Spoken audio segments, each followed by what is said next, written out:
Hi,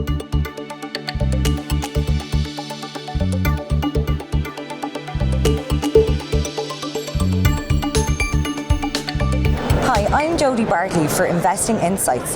Today I'm speaking with EPM Mining Ventures CEO Lance D'Ambrosio. Hi Lance, it's great to have you here with us today. Jody, thanks for having me.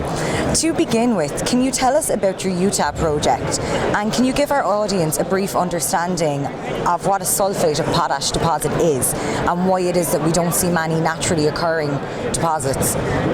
Yes, in fact, Jody, great question. First of all, sulfate of potash is the less often found form of potash. It's a rarer form than the version we're all used to hearing about, which is muriate of potash. It's just less often made by Mother Nature. So most of sulfate of potash ends up being manufactured using a very expensive process called the Mannheim process. Okay. Brine deposits are so rare that there are currently only 3 producing properties in the world today. One of them happens to be in Utah, operating off the Great Salt Lake. We will be operating a sister deposit off of a remnant body of water called Lake Bonneville. So in our own backyard, we've had decades and decades of a successful producer there. With sulfate of potash in a brine deposit, it's very rare to find. And considering the rarity, how does SOP prices compare to the more common MOP? Well, again, because of its rarity in the marketplace and the fact that most of it ends up being manufactured, much higher cost to manufacture it than it is to produce it naturally. So we have a pricing advantage over the last decade that's averaged somewhere between 40 and 50% premium for SOP over MOP. An additional reason, I think, Jody, that also may be the case is SOP supports high-value crop producers, so fruits, vegetables, nut trees, things like that a farmer produces. He gets much more, revenue per acre, so they have an opportunity to invest in their crop. And I read that EMP plans to use a solar evaporation process as a means of extracting the SOP from Sevier Lake in Utah. Can you give us a brief overview of this process and how it benefits EPM?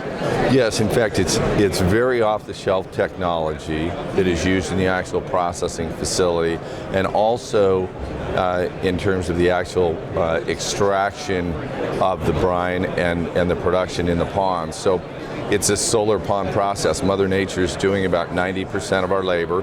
We pump these brines into the ponds. The sun evaporates the water off and leaves behind the minerals. We get to scrape the minerals off and then send it through a proven methodology of process that, again, several producers around the world have been using now for decades. Great.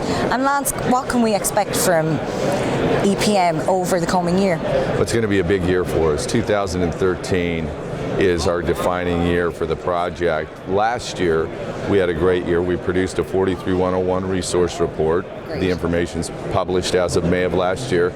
Then we produced the preliminary economic assessment and published it in November, which then set up the big steps for this year. So this year, a pre-feasibility study targeted for the middle of the year with all of our trade-off studies. So we'll really know the bulk of our project by mid-year. And then we'll follow up with the definitive feasibility study targeted between now and the end of the year, but fourth quarter.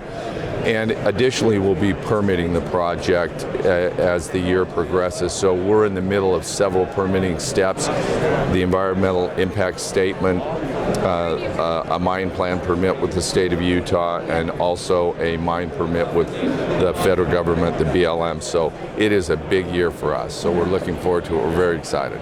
Exciting times for EPM. Yes. So thank you for speaking with me today, Lance.